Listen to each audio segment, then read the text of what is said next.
Don't you dare come to my graduation ceremony. If a plain old lady like you shows up, you'll be the laughingstock of everyone. It's my big day, so stay away." The words of my daughter, Emily, about becoming the laughingstock of everyone, made me dizzy. She clearly doesn't think of me as family. To her, I am an embarrassment. "Hey, old lady. Where are you right now?"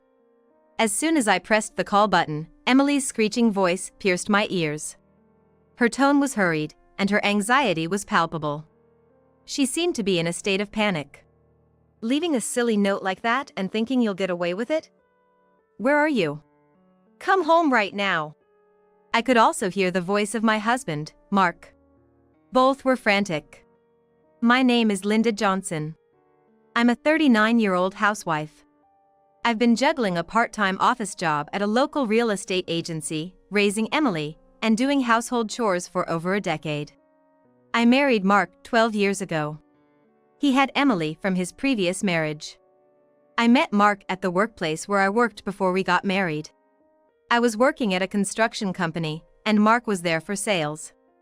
Our company was tough on contractors, but Mark always came with a smile and a positive attitude, which I admired. I once recommended a product he was selling to my company. I wanted to be of help to him.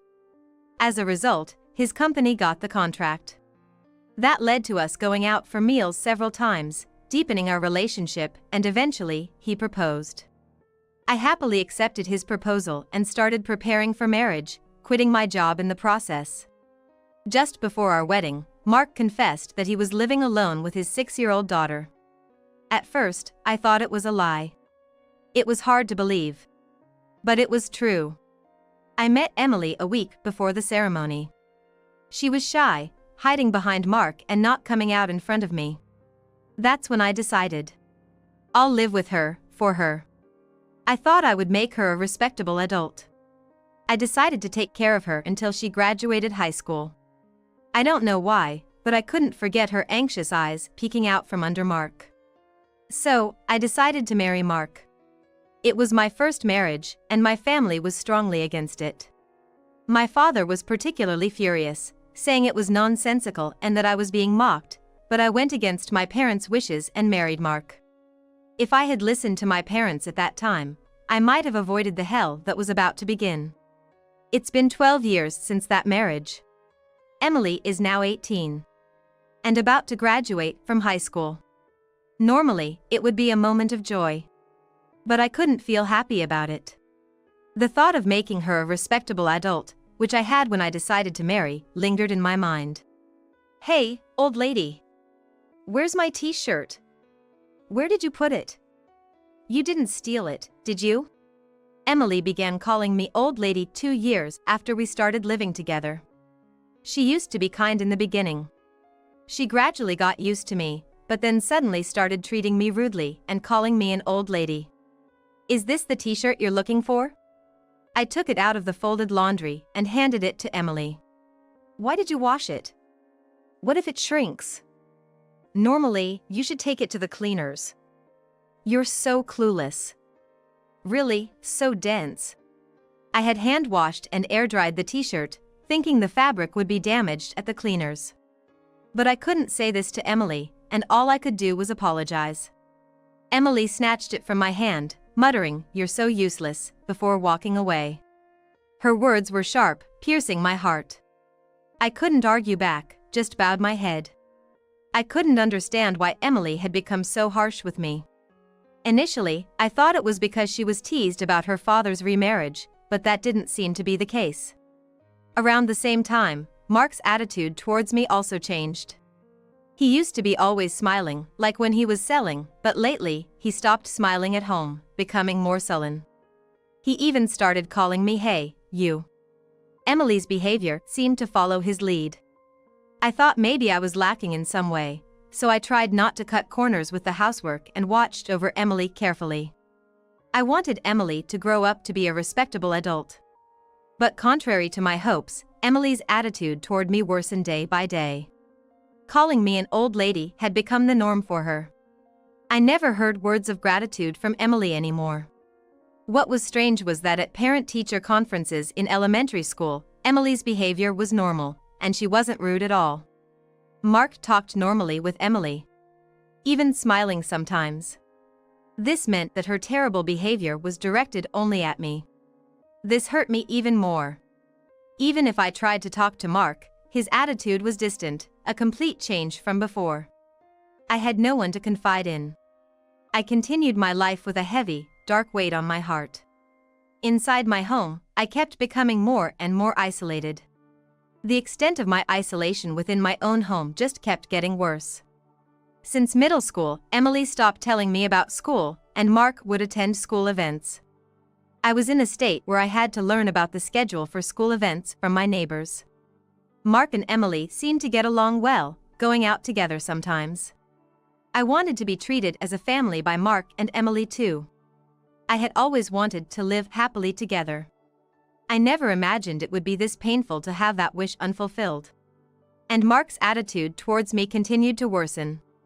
Dust is piling up on the stairs. Clean it up. You're a stay-at-home wife, aren't you? The toilet paper is almost out. Are you even cleaning the bathroom?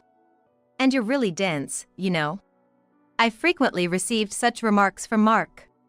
Originally, when we first got married, we both shared household chores. Mark had been doing housework while living with Emily. He was happy at first to share the chores with me. But now, I do all the housework. Mark used to say it was wrong for a stay-at-home wife to do all the housework. Emily was an easy child to take care of, but this somehow made things worse for me. When I tried talking to Mark, he just dismissed it as my lack of effort. In the end, everything was my fault. So, the more I tried talking to Mark, the heavier my heart felt. He would nitpick my housekeeping, constantly criticizing. You can't even clean properly, no improvement after all these years. Do you lack learning ability? Mark looked down on me with disdain. All I could do was apologize. I'm sorry. I'm sorry. I'll try harder. Please forgive me. Mark sighed dramatically, as if exasperated. Even if you try hard, you won't be able to do it. That's why you get scolded. Always saying you'll do it, but have you ever? Mark's words kept chipping away at my heart. As time passed, I remained worn out, and Emily turned 18. I was curious about Emily's plans after graduation, but she wouldn't tell me. Neither would Mark. By then, I had stopped talking to Mark and Emily unless absolutely necessary. I overheard Emily and Mark discussing her future after graduation. I didn't mean to eavesdrop, but I wanted to know, so I listened until the end. I got it. I can go to college on a recommendation, and I even got a scholarship. Thanks to you, Dad. Thank you. I could hear the joy in Emily's voice. She never spoke to me like that. Good for you, it's the result of your efforts. All the housework we dumped on that dense housekeeper was worth it. Were they referring to me as the housekeeper? Yeah, she was a good outlet for stress. I heard their mocking laughter. Quietly, I left the spot and locked myself in the bathroom. It was the only place I could be alone. I crouched there, holding my head, and cried. To think that Mark and Emily saw me in such a light. I had endured for the past 10 years.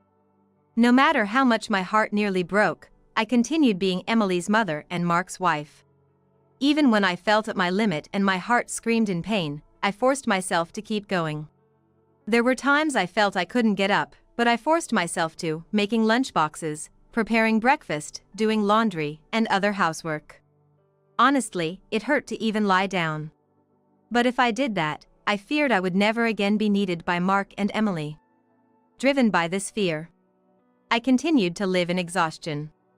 Honestly, I don't remember much about this period. One day, after going shopping, a neighbor told me something shocking. Tomorrow was Emily's high school graduation. I couldn't admit I didn't know, so I just smiled vaguely and left. As soon as I got home, I collapsed onto the sofa. I had always thought about making Emily a respectable adult. The graduation from high school was supposed to be a milestone for that. Again, I was the only one left out. In this house, I'm forbidden to have a smartphone or use a computer. The only thing I have is a simple flip phone that can only make calls. Since Mark handles all the school communications, I don't have any mom friends. I had no way to get information about the school. Still, I learned about sports days and recitals from neighbors or overheard children's conversations, and secretly attended them. I wanted to properly attend the high school graduation and celebrate Emily's step into adulthood. While I was crying on the sofa, Emily came home from school. "Old lady, why are you loafing around? It's so gloomy. You make the whole house dark. Can't you do something about it?" Emily glared at me. Even though it was her fault. If Emily had told me the date of the graduation, I wouldn't have felt this way. For the first time, I felt anger rising from the depths of my heart. "So the graduation is tomorrow. Seems you didn't tell me about it," I asked with a tone of blame in my voice. Emily looked a bit startled by my confrontational words, but then she sighed dramatically. "So what? You're not going to the graduation anyway, so you don't need to know the date." I reacted to Emily's words with surprise, tilting my head. "I never said I wasn't going to the graduation. Don't come. If a plain old lady like you comes, you'll just be a laughing stock. It's my big day. Absolutely do not come." I felt dizzy at Emily's words, about being the laughing stock. Clearly, Emily didn't think of me as family. To her, I was an embarrassing presence. Just this once, I had hoped for forgiveness, but it was denied. Her words to not come pierced my heart. I was truly just a nuisance, clearly told so by Emily herself. That night, Mark came home with a suit in a dry cleaner's bag. He had taken his suit to the cleaners himself, without asking me. Of course, he knew about Emily's graduation. When I saw the suit, Mark commented, "Right, you didn't hear about it from Emily." He looked at me with a mix of pity and a smirk. Clearly, I was the least needed in this house. Thinking I was part of the family was just my own delusion.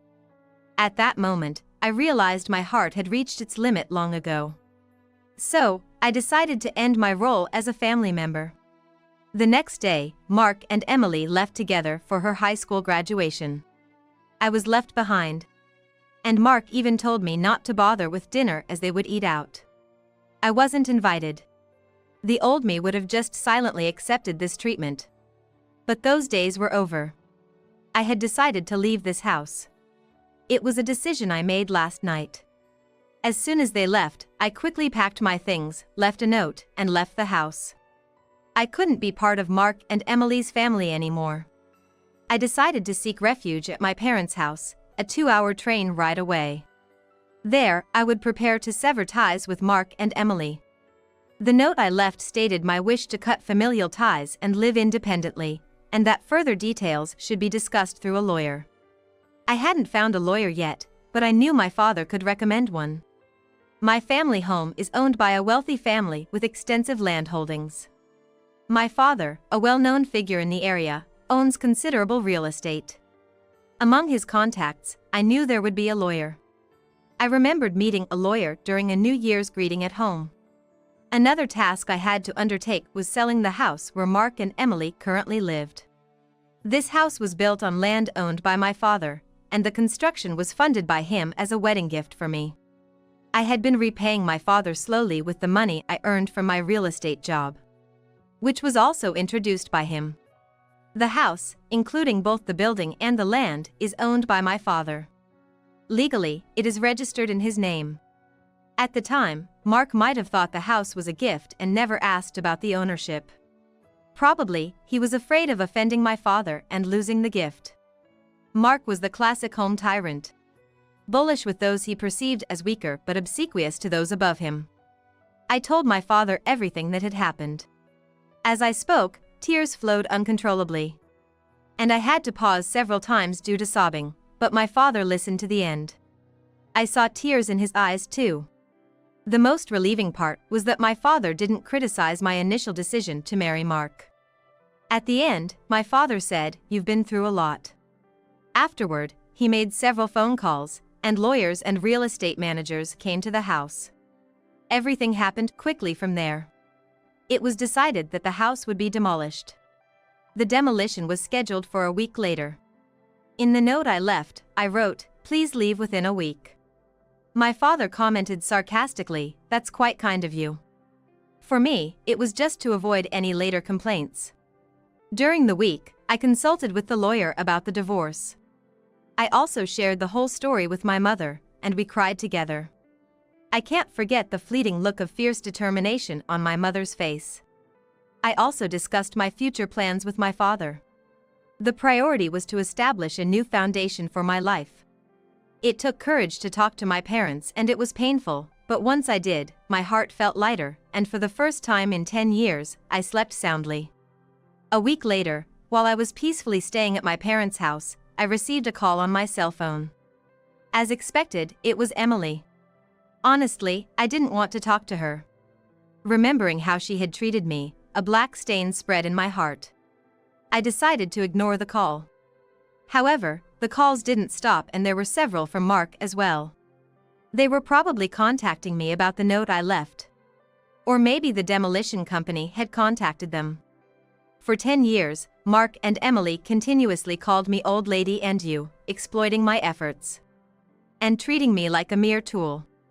I had endured such inhumane treatment for a long time. The thought of dealing with them again made me shudder.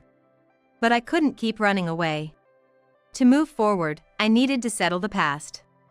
And without confronting them, I wouldn't feel at peace. After the way they treated me, I felt I owed them a proper response. I steeled myself and answered the phone. "Hey, old lady. Where are you right now?" The moment I pressed the call button, Emily's screeching voice pierced my ears. Her tone was hurried and laced with panic. It seemed she was in a state of panic. "Leaving such a ridiculous note, you think you'll be forgiven? Where are you now? Come back home right now." I could hear Mark's voice as well. They both seemed to be in a state of panic. I imagined Emily's reaction when she returned from her graduation ceremony. To find no old lady to vent her stress on or to serve as a substitute maid. Moreover, there was the note about divorce and leaving the house. Even if it wasn't Emily, anyone would panic. And it happened on the day of her bright graduation ceremony. I couldn't help but let out a faint smile at Emily's frantic state. Who is this, please?" Emily seemed taken aback by my unexpected response and stumbled over her words. I hung up the phone. Afterward, I called the real estate management company to confirm when the demolition would start. It was scheduled for tomorrow as planned, and Mark had already been informed. I requested to postpone the demolition to the day after tomorrow and asked them to inform Mark about the delay. This gave them one more day. Mark would probably come here. That's when I would deliver my final blow to Mark and Emily. I ignored the dozens of calls from them. The next day, around noon, I heard the doorbell ring. And the sound of knocking on the door. It must be Mark and Emily. They would have wanted to come earlier, but the journey here could be terribly long due to poor connections. Mark and Emily appeared, panting heavily. Evidently having rushed here. I had arranged beforehand for my parents to stay back in another room, so it seemed like I was the only one at home. I led Mark and Emily into the living room. Mark entered hesitantly. Clearly uncomfortable around my father. My father is a wealthy and well-respected man in town. With a commanding presence. He is, in a sense, a higher authority than Mark. On the other hand, Emily doesn't seem intimidated at all. She appears fully intent on overpowering me and bringing me back home. Emily plops down on a chair in the living room, crossing her legs and gesturing silently for me to sit opposite her. I take my time preparing tea, moving leisurely before finally sitting across from her. Emily, growing impatient, addresses me. "What's the meaning of all this?" Mark, sitting next to her, places the note I had left on the table. I don't react, just silently meet Emily's gaze. She averts her eyes first, attempting to dispel the awkwardness with a laugh. "What was that 'who is this' act yesterday? Pretty poor performance." I continue to silently stare at Emily. She becomes visibly uncomfortable under my gaze, shifting in her seat and continuing. Look, it's no use. A dumb old lady like you can't survive without us. You're nothing but trash. I almost react to her harsh words but restrain myself, noticing the tremble in her voice. Emily is clearly bluffing. Mark has been silent, just watching how things unfold. Stop being stubborn and come back home, Emily says, trying to confuse and coax me back with her cruel words. As Emily becomes more agitated, I respond more calmly. I don't have a family, do I? Oh, I have parents, but you two are not my family, are you? Emily, clearly out of her element, raises her voice. What are you saying? Dad and I are your family, right? Right, Dad? Emily, feeling at a disadvantage alone, sought support from Mark. Mark looked around nervously, and once he confirmed they were alone, he turned to me with newfound bravado. That's right, you can't live without us, just like Emily says. So you're coming back. Mark started getting bossy all of a sudden when he noticed my parents were nowhere to be seen. Looking back on it now, what a small-spirited man he is. Like I said, I have no family, I replied firmly. No matter what Mark and Emily said, I would continue to treat them as strangers. They were not my family. If they were, they wouldn't have treated me like a slave. A true family supports and helps each other, especially when someone is in trouble. But Mark and Emily were different. For 10 years, they treated me like a servant, a vent for their stress. They insisted this was normal, oblivious to how wrong and cruel it was, unconsciously oppressing me. I marvel at how I endured it for 10 years. Almost impressed with myself. This started when I saw Emily peeking out from behind Mark's back. I had bound myself with the promise to raise her to be a decent adult. I endured and served them for this promise.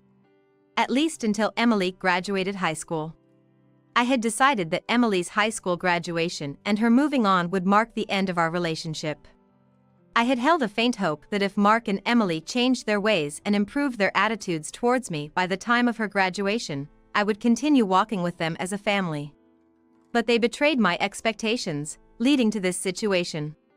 Everything was decided the day before the graduation ceremony. So now, I confront them with the appropriate attitude. Mark and Emily are no longer my family. Therefore, I will not treat them as such. Realizing the significance of my treating Mark and Emily as strangers, Emily altered her approach. We're family, aren't we, Mom? Stop this silly act, please. Suddenly, she switched from calling me old lady to Mom. Realizing her usual tactics wouldn't work. Mark, swallowing hard, watched Emily and me intently. Even though you're not my birth mother, we've lived together all this time. So please, listen to my request.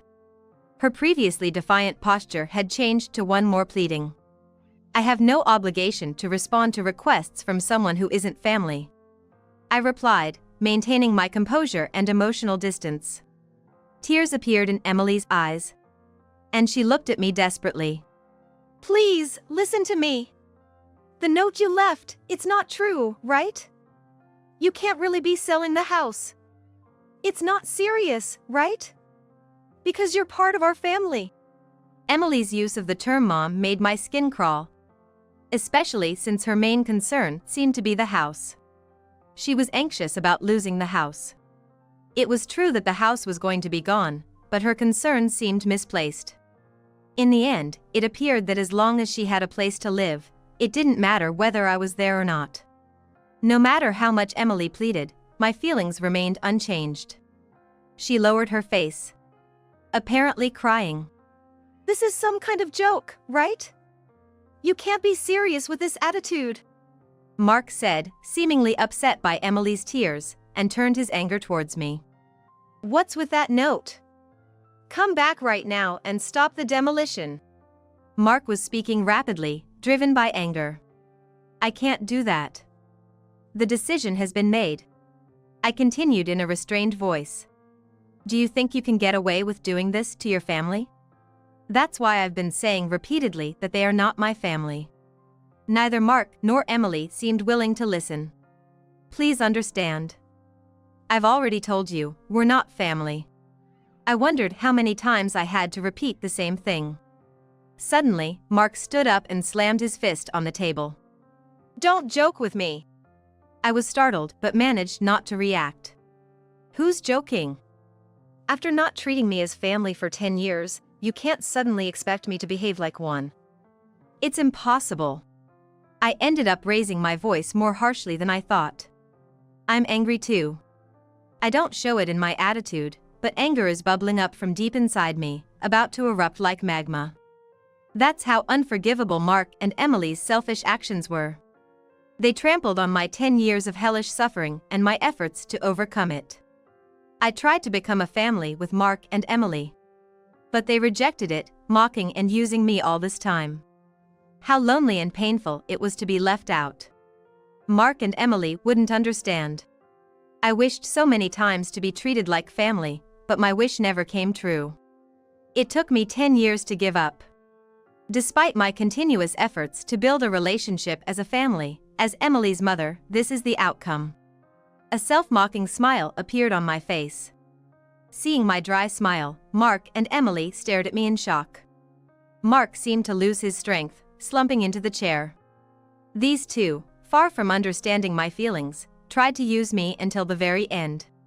No matter how much I cared for Mark and Emily, they never cared for me. Even though I cherished them, they never cherished me. And then, when they found themselves in trouble, they said things like we're family that they never meant, just to use me. It's just too convenient. I feel not just a headache but even nausea. Why did I keep tolerating these people for 10 years? It's strange to think back on it. But there's no point in reflecting now. There's no future for the three of us, Amy, Mark, and Emily, together anymore. All I can do is make Mark and Emily acknowledge their guilt and pay for it. I won't expect or trust anything from Emily or Mark anymore. Mark stood up and apologized. I'm really sorry. Please come back. I beg you. Even with his apology, it doesn't touch my heart at all. I won't extend a helping hand, and I definitely won't think about living together. Just stop it. I'm no longer your family. I'm a stranger. Emily also began to apologize, following Mark. I'm sorry. Please forgive me. We're family, so let's go home together. I'm just astounded by this self-serving talk. After treating me like a stranger for 10 years, what now?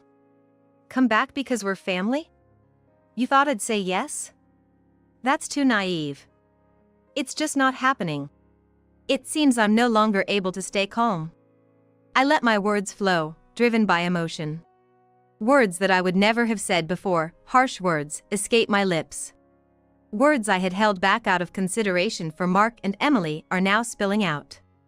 I don't want to hear any excuses. I can't trust any words. I can't ever imagine us being a family again. At this point, I placed a piece of paper in front of Mark. It was a divorce paper. Already signed by me. Write on the divorce paper now. I'll go and submit it. Write it here. Mark was shaking his head from side to side. Then, he showed me a smile. Think it over, will you? I was astounded by Mark's lack of grace in handling the situation. Such a small-minded man. I had always misunderstood Mark's ingratiating smile. The smile he showed when we first met was a sleazy expression of sizing someone up. I mistook it for the smile of a kind person. It still makes me angry thinking about it. I stood up and called my parents from the back. My parents appeared in the living room. Mark's mouth was agape as if his jaw had fallen off. Oh, my. My father glared sharply at Mark. My mother also had a stern look on her face. Mark shrunk back just from their gaze. I'm sorry. I'm sorry for the trouble caused by Linda's misdeed. I thought I heard it wrong. What misdeed of mine? Is Mark still trying to shirk responsibility? My father's eyebrows twitched. But he remained silent. Linda, no, Ms. Linda, left the house on her own. I was just trying to persuade her to come back. Right, Emily? Mark was prompting Emily to agree with his nonsense. Linda's misdeed? Don't be ridiculous. My father's loud voice echoed throughout the house. The windows rattled. Mark and Emily gasped and held their breath. My father stood in front of Mark, bent down to meet his gaze. How could you interpret Linda's actions as selfish? You only think about yourself. You're such a small man. Then, my father turned to Emily. It seems you've done some terrible things too, going along with this man. What did you think of Linda? Fools! Once again, my father's loud voice echoed through the house. Emily was trembling, perhaps terrified. My father stood up, glaring at the two of them in a commanding stance. Emily, you've been causing problems at school too. I've looked into it. Indeed, through my father's connections, I had a detective agency investigate Emily. It turned out she had been forcefully taking money from a girl at school. The victim was too scared to confide in anyone, but my father had arranged to prepare a criminal complaint. Emily, just like how she looked down on me, was doing the same at school. Emily exclaimed, "That's a lie." Did she rat me out? I felt like I saw Emily's true nature. No remorse at all. She was only thinking about getting through this situation. Mark, you too. You've been embezzling money from the company. This was also discovered through the detective agency's investigation. Mark had been faking business trips. I initiated this investigation to strengthen my divorce case, but it unearthed shocking facts about both of them. Why would you even? Is it her? Mark reacted the same as Emily. No remorse. Too unrepentant. They won't just face my punishment, they deserve social consequences too. Then, my mother spoke up. All right, the discussion is over. Sign the divorce papers and leave this house as soon as possible. Mark, sobbing, kept muttering, "I don't want to," but he seemed to give up when my father handed him a pen. He sat down, signed the divorce papers. I glanced at the clock. It was almost 7 p.m. The last train going up leaves at 7:30 p.m. If they miss it, there won't be another train until the morning. In this small town, there are no taxis. If they don't catch the last train, Mark and Emily won't make it to the demolition scheduled for tomorrow. They probably hadn't packed anything, thinking they could persuade me. As I hesitated to tell them, Emily suddenly blurted out something unbelievable in a sulky tone. But this divorce was your idea, right? Dad, you should get alimony. Emily, having been exposed, seemed to become defiant. Both my parents looked shocked. That's impossible. What you've done is essentially domestic violence, a crime. Emily was momentarily taken aback, but then defiantly retorted, "Show me the proof." I placed a notebook on the table. This is a diary I started keeping since I got married. Emily glared at me with a scornful look.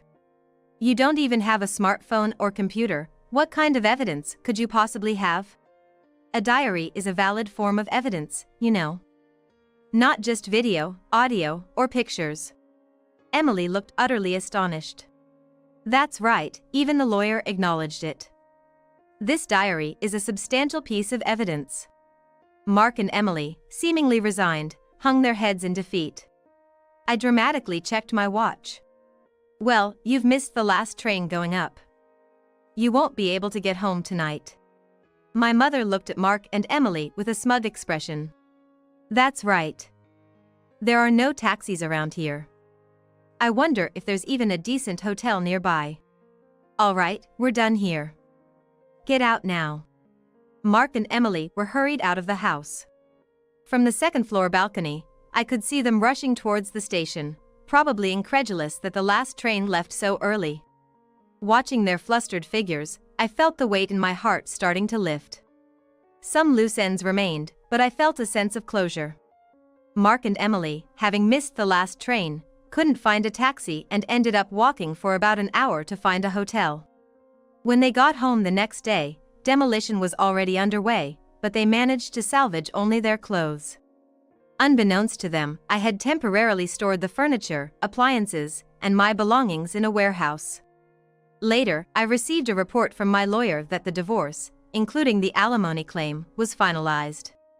Mark, initially reluctant to pay, complied after pressure was applied to his company. According to the detective agency, Mark was fired for embezzlement.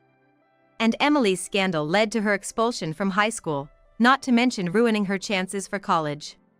Mark, now jobless, could only afford to rent an old, small apartment far from the station. There, he lives with Emily, who dropped out of high school. Emily blames everything on Mark, and he constantly criticizes her, leading to endless arguments, as reported by the detective agency.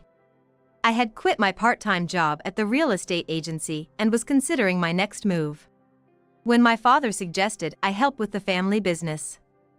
I took a job at his resort property management company.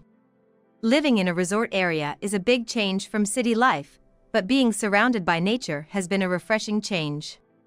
I also got a dog, so I don't feel lonely living alone. For now, this dog is all the family I need. I plan to live a peaceful life, just me and my dog.